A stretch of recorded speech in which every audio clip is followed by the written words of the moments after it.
کہ کامیابی کے تمام اسباب کے ہوتے ہوئے بھی تکبر کی وجہ سے اللہ نے ان کو برباد کیا ہے، اور اس کا بنیادی مقصد مشرکین مکہ کو سمجھانا بھی ہے کہ جو بڑا ناز کرتے تھے اپنے بڑے ہونے پر، سردار ہونے پر، اور نبی کو حکم دیتے تھے کہ غریبوں کو اپنی محفل سے نکالیے، تو اللہ بتا رہے ہیں کہ تم سے پہلے بھی بہت لوگوں کو ہم نے اسباب اور وسائل اور دولت دی ہے، اور انہوں نے تکبر کیا تو کیسا ان کا انجام ہوا۔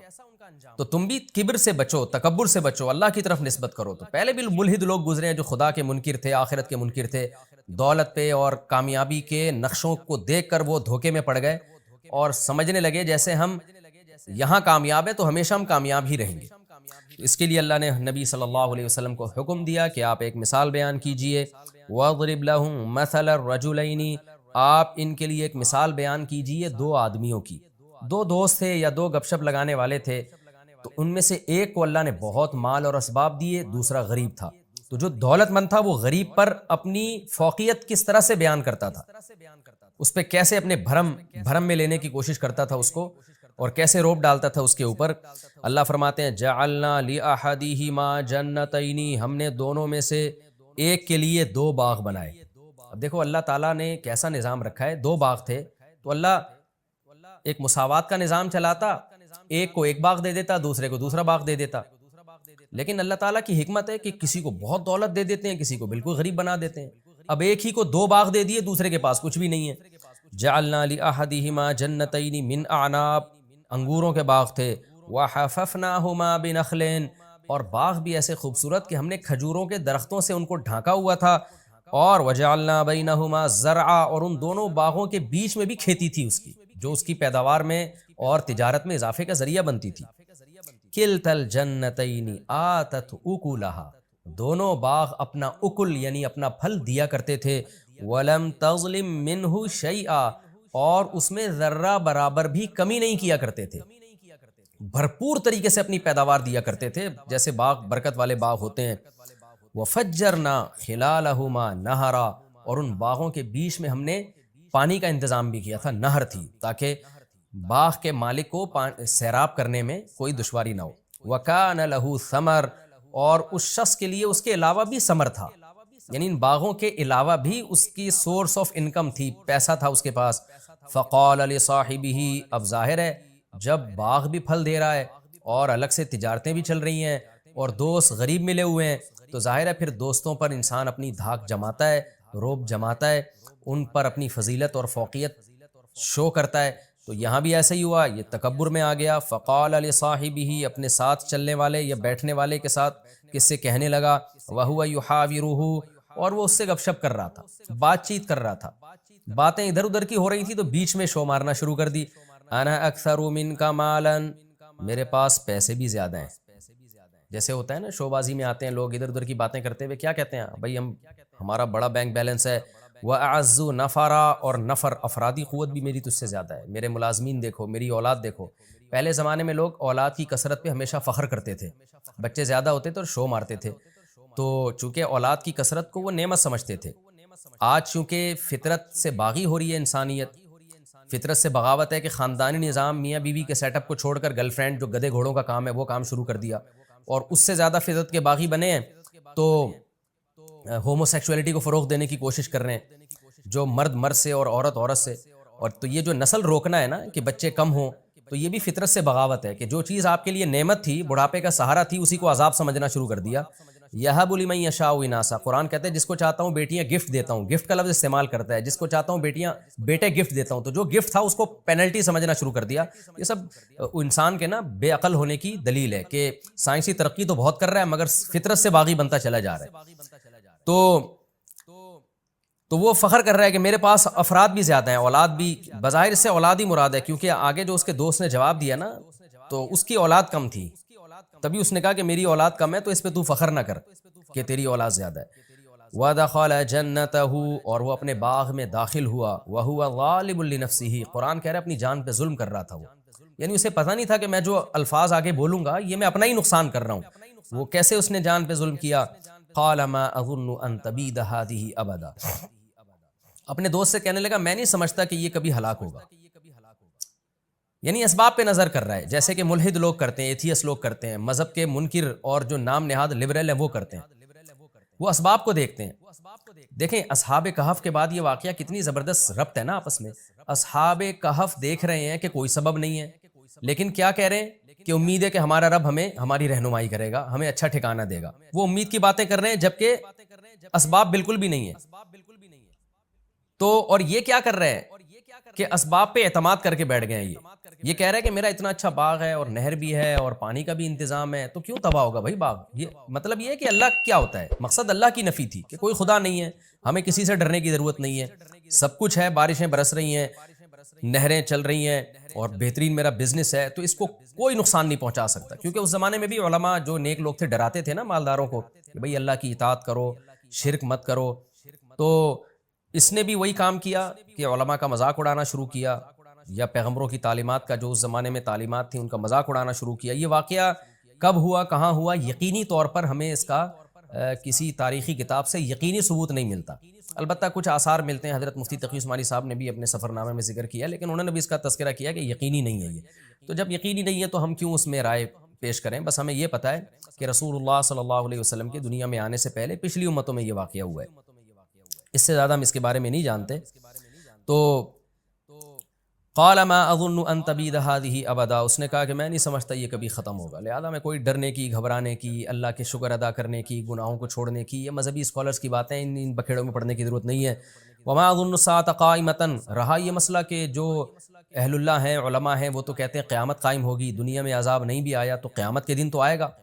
تو قیامت جب آئے گی تو اس وقت کے لیے تیاری کر لو، اللہ سے تعلق بحال کر لو. تو کہنے لگا کہ کوئی قیامت نہیں آئے گی، میں نہیں سمجھتا کہ کوئی آخرت قائم ہوگی. وَلَئِن رُدِدتُّ إِلَىٰ رَبِّي، اور اگر بالفرض میں اپنے رب کی طرف چلا بھی گیا، اللہ نے مردوں کو دوبارہ زندہ کیا، حساب و کتاب کے لیے کھڑا کر بھی لیا، تو یہ مولوی لوگ جہنم میں جائیں گے، مجھے وہاں بھی جنت ملے گی. جیسے کہ آج کہہ رہے ہوتے ہیں نا جو علماء سے بغض رکھنے والے لوگ ہیں کہ آخرت بھی انگریزوں کے لیے، کیونکہ وہ ایک نمبر ہوتے ہیں، وہ دیندار ہوتے ہیں، انہوں نے دنیا میں اتنی ترقی کی تو آخرت بھی انہی کے لیے اگر ہوئی، مسلمان آخرت میں بھی جہنم میں جائیں گے. ان کی حرکتیں دیکھو. اس طرح بھی بعض لبرل لوگوں کی سوچ ہے کہ بالفرض اگر آخرت قائم ہوئی تو ہم وہاں بھی پٹیں گے. تو ایسا نہیں ہے بھائی، آپ اللہ پہ ایمان لانے والوں کو اور نہ لانے والوں کو ایک جیسا کیسے سمجھ سکتے ہیں؟ تو اس کا بھی یہی خیال تھا، یہ اس زمانے کا ملحد تھا، ایتھیس تھا. تو کہنے لگا اگر بالفرض میں اپنے رب کے پاس گیا بھی، لَأَجِدَنَّ خَيْرًا مِّنْهَا، تو اس سے بہتر باغ میں وہاں پاؤں گا، منقلبہ، لوٹنے کے اعتبار سے.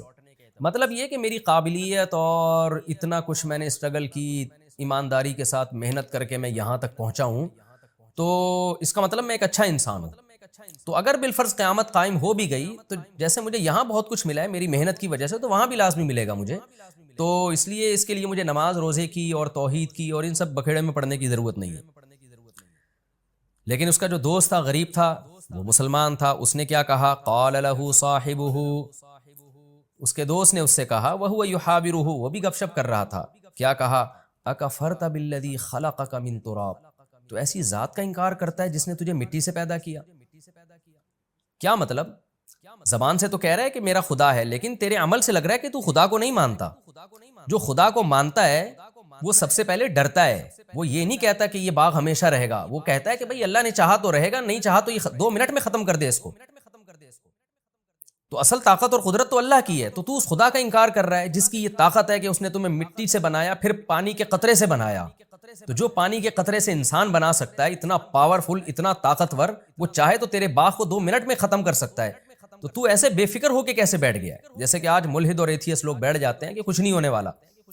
یعنی یہ اللہ کیا ہوتا ہے بھائی؟ سب کچھ اسباب سے ہے. تو بھی اسباب کو دیکھ کر دھوکے میں آ رہا ہے. تو تجھے کیا ہو گیا؟ اکفرت بالذی خلقک من تراب ثم من نطفہ ثم سواک رجلا، پھر اس نے تجھے مرد بنا دیا، انسان بنا کے ماں کے پیٹ سے باہر نکال لیا، جس کی یہ طاقت اور قدرت ہے. اور تو کہہ رہا ہے قیامت بھی قائم نہیں ہوگی. تو یہ بھی تو خدا کا منکر ہے، کیونکہ تو خدا کی طاقت کا انکار کر رہا ہے. اس لیے کہ جو یہ کہتا ہے نا قیامت قائم نہیں ہوگی، وہ اس لیے یہ کہتا ہے کہ اس کے ذہن میں یہ ہوتا ہے یہ مردے دوبارہ زندہ کیسے ہو جائیں گے. اس کا مطلب آپ خدا کے منکر ہو، آپ خدا کی طاقت کا انکار کر رہے ہو. تو یہ تمام باتیں خدا کا انکار ہیں. ان سب کی ایک ہی دلیل ہے کہ جس نے مٹی سے پانی کا قطرہ بنا دیا اور پانی کے قطرے سے پورا انسان بنا کے ماں کے پیٹ سے باہر لے آیا اور پھر ماں کی چھاتیوں میں دودھ پیدا کر دیا. اب اس کو اپنی طاقت اور قدرت کے لیے مزید کسی دلیل کی ضرورت نہیں ہے. لکنہ اللہ ربی، تو یہ باتیں کر رہا ہے کہ یہ باغ کبھی فنا نہیں ہو سکتا اور قیامت قائم نہیں ہوگی، لیکن میرا یہ کانسیپٹ نہیں ہے. میں تو کہتا ہوں اللہ ہے میرا رب، ولا اشرک بربی احدا، میں اپنے رب کے ساتھ کسی کو شریک نہیں کرتا، عقیدہ توحید کا قائل ہوں میں کہ سب طاقتیں اسی کے پاس ہیں۔ تو تجھے ہونا یہ چاہیے تھا کہ تو جب باغ میں داخل ہوتا تو تو یہ کہتا، یہ ایسے جیسے دوست گویا بزبان حال کہہ رہے کہ بھائی تو خدا کی تعریفیں کر کے کہنا کیا چاہتا ہے؟ تو جو کہہ رہا ہے اللہ میرا رب ہے اور میں گویا کفر کر رہا ہوں، تو صحیح طرح بتا تو کہنا کیا چاہتا ہے کہ مجھے کیا کرنا چاہیے؟ اس لیے اگلے جملے میں اس نے یہ کہا وَلَوْلَا إِذْ دَخَلْتَ جَنَّتَكَ، ایسا کیوں نہیں ہوا کہ جب تو اپنے باغ میں داخل ہوا، قُلْتَ مَا شَاءَ اللہ، تو کہتا بھائی جو اللہ چاہتا ہے وہ ہوتا ہے، تو اللہ نے چاہا مجھے اتنا اچھا باغ دے دیا، اللہ چاہے تو یہ چھین بھی سکتا ہے، تو یہ اللہ کی طاقت ہے، یہ میرا کمال نہیں ہے۔ لا قوت الا باللہ، کوئی قوت نہیں ہے مگر اللہ کی طاقت کے ساتھ، اللہ کی طاقت ہوگی تو پھر ان قوتوں کا ہمیں فائدہ ہوگا۔ ان ترانی انا اقل منک مالا وولدا، اگر تیرا خیال یہ ہے کہ میں مال اور اولاد میں تجھ سے کم ہوں تو بجائے دھونس جمانے کے تو اللہ کا شکر ادا کرتا، بھائی اللہ کا دیا ہے، تو یوں کہتا فاسا ربی، میں تو امید کی بات کرتا ہوں، امید ہے میرا رب ان یؤتینی خیرا من جنتی کا، ہو سکتا ہے وہ کل تقدیر کا پانسا پلٹے اور تیرے باغ سے بھی بہتر باغ مجھے دے دے۔ وَيُرْسِلَ عَلَيْهَا حُسْبَانًا مِّنَ السَّمَاءِ، اور تو جو اس طرح کی تکبر والی باتیں کر رہا ہے تو عین ممکن ہے تیرے باغ پہ کوئی آسمانی آفت بھیجے، فَتُصْبِحَ صَعِيدًا زَلَقًا، اور وہ چٹیل میدان بن جائے۔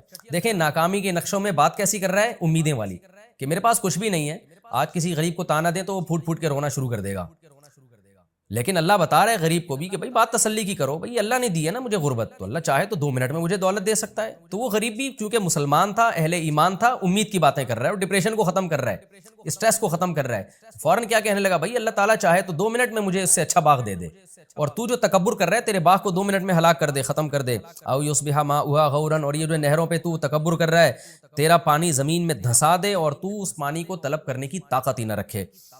وَأُحِيطَ بِثَمَرِهِ، اس نے تو ایسی ایک بات کہہ دی تھی، اللہ کہتے ہیں ہم نے ایسا ہی کیا اور اس کے باغ کو ہلاکت نے گھیر لیا۔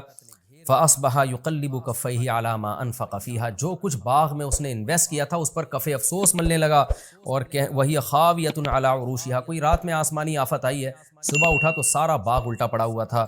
وَيَقُولُ يَا لَيْتَنِي، اور کہنے لگا ہائے کاش، لَمْ أُشْرِكْ بِرَبِّي أَحَدًا، میں اپنے رب کے ساتھ کسی کو شریک نہ کرتا۔ کیا مطلب، خالص توحید کا قائل ہوتا، خالص توحید یہی ہے کہ ہر چیز اللہ کی طرف مفوض کی جائے۔ وَلَمْ تَكُن لَّهُ فِئَةٌ يَنصُرُونَهُ مِن دُونِ اللَّهِ، اللہ فرماتے ہیں اس کی کوئی ایسی جماعت نہ بنی جو اس کی اللہ کے عذاب سے مدد کر لیتی، جو بڑا ناز تھا نا کہ میرے اولاد بھی زیادہ اور میرے پاس افرادی قوت بھی زیادہ، وَمَا كَانَ مُنتَصِرًا، اور نہ وہ خود اپنی مدد کر سکا۔ تو یہ اللہ نے واقعہ بیان کیا بتانے کے لیے کہ اپنی دولت پہ، اپنے مال پہ کبھی اتراؤ مت۔ وہی بات ہے جو قرآن میں سورہ معارج میں ہے نا، ان الانسان خلق ہلوعا، انسان جلد باز ہے، اذا مسہ الشر جزوعا، جب مصیبت پہنچتی ہے تو بے چین ہو جاتا ہے، بے صبرا بن جاتا ہے، اور جب خوشی پہنچتی ہے تو اترانے لگتا ہے۔ الا المصلین، سوائے وہ لوگ، ان لوگوں کے جو مذہب کو فالو کرتے ہیں، جو نماز پڑھتے ہیں، زکوٰۃ دیتے ہیں، معاہدوں کی پابندیاں کرتے ہیں، وہ کیا ہوتے ہیں کہ وہ ایسے نہیں ہوتے، انہیں جب خوشیاں پہنچتی ہیں اتراتے نہیں ہیں بلکہ اللہ کی محبت میں ڈوب جاتے ہیں کہ ہمارے رب نے احسان کیا، اور جب کوئی غم پہنچتا ہے تو صبر کرتے ہیں، امید کی باتیں کرتے ہیں، جو اللہ مصیبت پہنچا سکتا ہے وہ مصیبت دور بھی کر سکتا ہے۔ تو کتنا بہترین سبق ہمیں ان آیات میں ملا ہے، اور اس میں ملحد اور ایتھیس لوگ جو اپنی ترقی پر غیر مسلموں کی سائنسی ترقیوں پہ ناز کرتے ہیں، ان کے لیے بھی عبرت کا سامان ہے کہ آج یہ ترقی ہے کل یہ تباہ و برباد بھی ہو سکتی ہے۔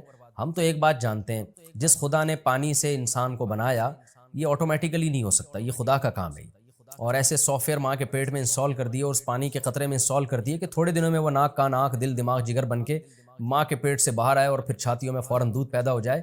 جو خدا یہ کر سکتا ہے تو سب سے اہم ہماری نظر میں اہم یہ بات ہے کہ اس خدا سے تعلق اچھا کیا جائے، اس خدا کو راضی کیا جائے۔ پھر اگر دنیا میں ناکامی بھی ہے تو یہ ناکامی وقتی ناکامی ہے، یہ حقیقی ناکامی نہیں ہے، اور اس خدا کو ناراض کر کے اگر آپ نے دنیا حاصل کی ہے تو اس زیب و زینت سے قطعاً متاثر ہونے کی بالکل بھی ضرورت نہیں ہے۔ قرآن بار بار کہتا ہے اللہ کا انکار کرنے والوں کا زمین میں چلنا پھرنا اور لائف کو انجوائے کرنا، اس سے ہرگز دھوکے میں مت آؤ۔ تو یہ ہمیں اس سے بہت اہم سبق ملتا ہے۔ اور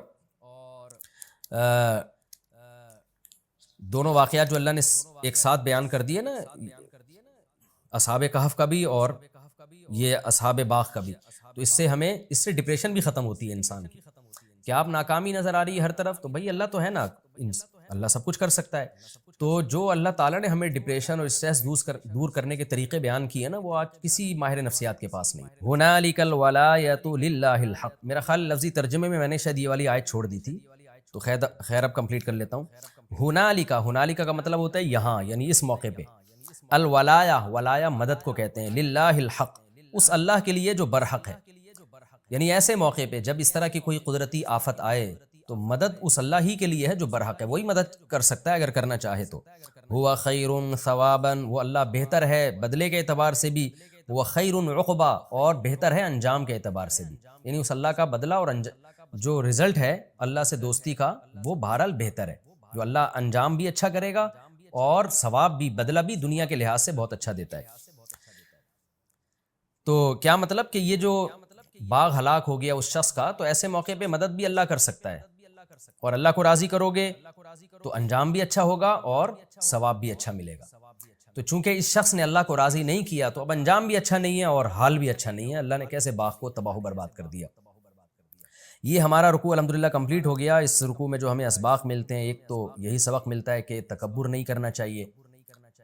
دوسری بات یہ جو ایتھیس لوگ دھوکے میں آتے ہیں نا، اس زمین کو دیکھ کر، حالات کو دیکھ کر کہ قبروں سے مردہ کیسے زندہ ہوں گے، حقیقت میں ایک بہت بڑی بھول ان سے ہو رہی ہوتی ہے۔ اکفرت بالذی خلقک من تراب، جب بھی کوئی ایتھیس ایسی باتیں کیا کرے نا، ملحد لوگ، کہ یہ سب مذہبی باتیں غلط ہیں، کوئی جو ہے کوئی فرشتے نہیں ہیں، کوئی پیغمبر نہیں ہے، کوئی دوبارہ موت کے بعد زندگی نہیں ہے، تو فوراً یہ کہا کریں اکفرت بالذی خلقک من تراب، کہ جس خدا نے آپ کو مٹی سے بنایا، پھر پانی کے قطرے سے بنا دیا، پھر انسان بنا کے ماں کے پیٹ سے باہر نکال لیا، یہ کتنی بڑی قدرت ہے۔ یہ عمل تو چونکہ ہم صبح شام دیکھ رہے ہیں نا، اس لیے ہمارے لیے یہ ہم اس کے یوز ٹو ہو چکے ہیں، اور یہ ہمیں اچھمبے کی چیز نہیں لگتی، ورنہ اسی کو ساری زندگی انسان غور کرتا رہے نا تو عقل میں نہ آئے یہ بات، یہ خدا کا کام ہے یہ۔ تو ایسے اس کے بعد بھی یہ کہنا کہ مردے دوبارہ زندہ نہیں کر سکتا وہ خدا، اور حساب و کتاب نہیں لے سکتا، یہ خدا کا انکار ہے۔ یہ آیت بہت موٹیویٹ کرتی ہے انسان کو، اکفرت بالذی خلقک من تراب ثم من نطفہ،